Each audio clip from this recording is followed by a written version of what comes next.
I'm a 30-year-old male and my best friend got married last week. I just bought a house and my wife is expecting our son in November.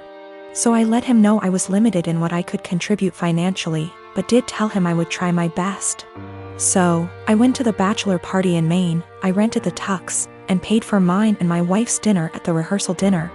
I also had a gift of $300 that I was going to give them, but we will get to why I didn't give it to them. His now wife, then fiancé, texted me multiple times a day with updates fine. I didn't always respond and it got to the point where if I didn't respond at least once a day, I'd get a call from my buddy. I have a full-time job and am redoing some rooms in my house, so I'm busy. She texted me for the following reasons. 1. My wife was not allowed to talk about our pregnancy at all. She didn't want anyone to focus on that more than her, the bride. 2.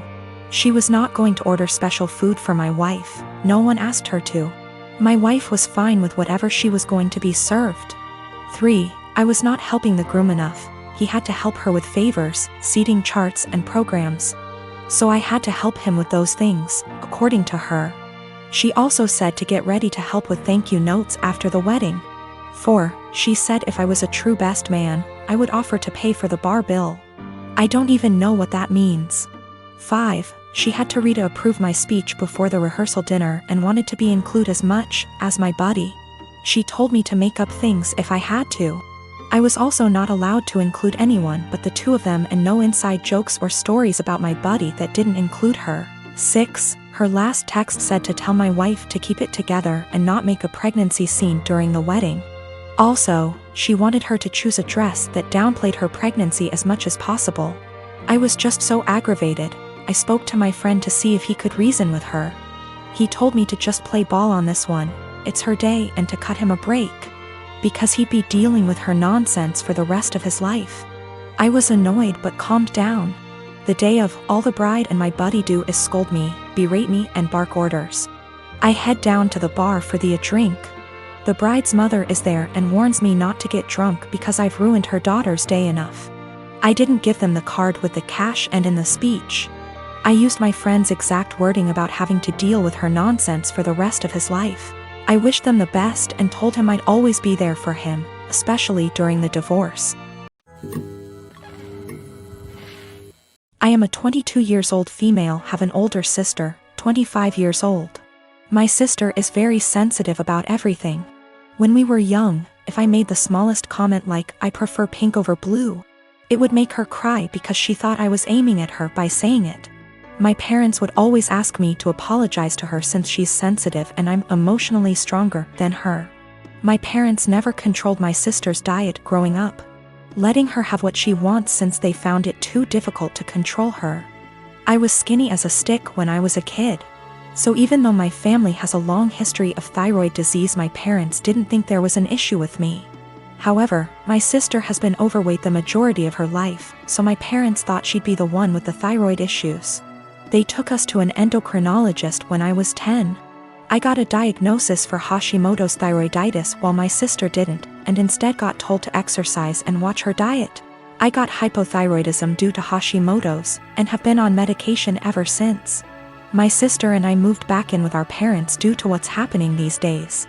I leave my medication in a cabinet near the kitchen since I know I won't take it unless I have to actually get out of bed to do so. Apparently, I left a box before I moved out of my parents' house when I was a teen, and one of her friends saw it while they were over and asked if it was hers.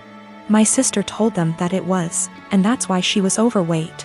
The box has Euthyrox written on it in big bold letters with a little picture of a thyroid gland next to it. So, yeah, pretty obvious it was meant for a thyroid condition. She's held up this farce for almost 4 years. I only figured it out when I saw her take a box of it out of my bag one day. I confront her on it, and she starts crying and telling me that she just didn't want anyone to mean to her because she's fat. She also says that it's not fair that the one with the normal weight gets the thyroid disease. I tell her to knock it off, and that she can't lie to get sympathy from people. My parents talk to me later, and they say that I was too harsh calling her a liar and she probably needs a therapist or something, and the classic, I should apologize since I'm more mature. They even tell me that they were hoping that she was the one with the thyroid issues as a child, so that they could justify her weight gain.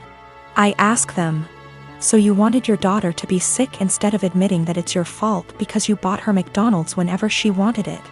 And never made her exercise? Now they're mad at me too. I purchased a 3-bedroom condo in Toronto, Canada 5 years ago when I was in my second year of medical residency. Soon after the purchase, I rented one of the rooms to my roommate to offset the costs of the mortgage. I live in one room, she lives in the second, and the third is my study/office. She has been a great roommate from the beginning. We aren't necessarily friends, as in we don't do things together for fun, but we get along exceptionally well. The entire roommate/tenant relationship has gone swimmingly up until recently. A couple of weeks ago, my roommate broke the news to me that she is pregnant. The father was a fling of hers, who does not want anything to do with the child. My roommate has decided she wants to keep the child anyways, and raise it on her own. To me that seems like a huge challenge, and I admire her for it. The issue is, while I don't necessarily dislike children, I have no desire to live with a baby. While the condo is a fair size, I will most definitely be woken up by the babies crying at night. My condo is also where I like to come home to and relax, like a haven after a long workday. And the idea of coming home to a baby honestly seems absolutely chaotic. Especially since this isn't my own child. I.e. one that my girlfriend and I decided to have / was mentally prepared for. As difficult as it was for me to do this, I told her essentially what I've written here. And that it would be best if she finds somewhere else to live. I am not rushing her out or anything like that, I have given her 6 months notice. Since any later than that will come too close to the birth. She was honestly quite taken aback by this, and thought that I was being cruel. Her primary concern is that rent has gone up substantially in this city since she signed on with me. I haven't increased her rent since she moved in, so she's essentially paying 2015 rent. She works as a waitress, and will likely need to find a lesser apartment to keep within the same budget. A couple of other considerations are that she was out of work while restaurants were closed. But I did waive her rent for that period. All of the furniture is also mine, aside from her bedroom, so she would need to figure something out on that front as well. Aside from all of the child expenses. I understand her position, and I feel horrible about the situation, but I honestly can't do it. I haven't been able to give life much thought lately, as work has been quite busy. Firstly, I have a friend in real estate, and I'm going to see if they can help her try to find some affordable listings. Secondly, as I don't plan to take on another tenant after her, and can afford to do this anyway, I have decided I'm going to waive her rent for the remainder of the tenancy. This will hopefully give her a bit of a boost to get on her feet. I consulted an attorney to be 1000% sure, and this is perfectly legal. Since I live in the unit, the eviction laws are much more lenient. Her baby will become a toddler, and a toddler eventually becomes a school-age child. Will it really be any better to do this later on? When I came home from work today, I told her that I wanted to discuss the overall situation. Before I even began, she actually apologized to me for how she spoke to me, and for expecting that I would be okay for her to raise her child here. I told her that her apology is totally unnecessary, as her reaction was completely understandable considering the uncertainty of her future. I then told her that I would waive her rent for the REMA. I'm a native French speaker from Canada, but I have a very pronounced Acadian / kayak accent. For those who don't know, it's pretty much a mix of French and English with some local dialect thrown in there. Pretty common in the Maritimes, where I still live. I'm perfectly bilingual in both languages. I started dating my boyfriend, who only speaks English, about 4 years ago and spent a lot of time with his family. They've all been really great, except for one of his aunts. She says she was a French teacher in Anglophone schools for over 40 years up until a year ago and even studied in France. And she insists on only talking to me in French. I agreed at first since I didn't want to be rude to his family, but it's getting super weird. I don't understand how she was able to teach kids English or how she comes up with most of her sentence. Like I have to guess 90% of whatever she says and hope I'm right because it makes absolutely no sense. Example, she said a la citrouille la tarte va bien dans ma bouche, which roughly translates to the pumpkin a pie goes well in my mouth, when she meant this pumpkin pie tastes delicious, she constantly criticizes my accent and tries to correct my pronunciation of certain words, and tells me I need to pick a language.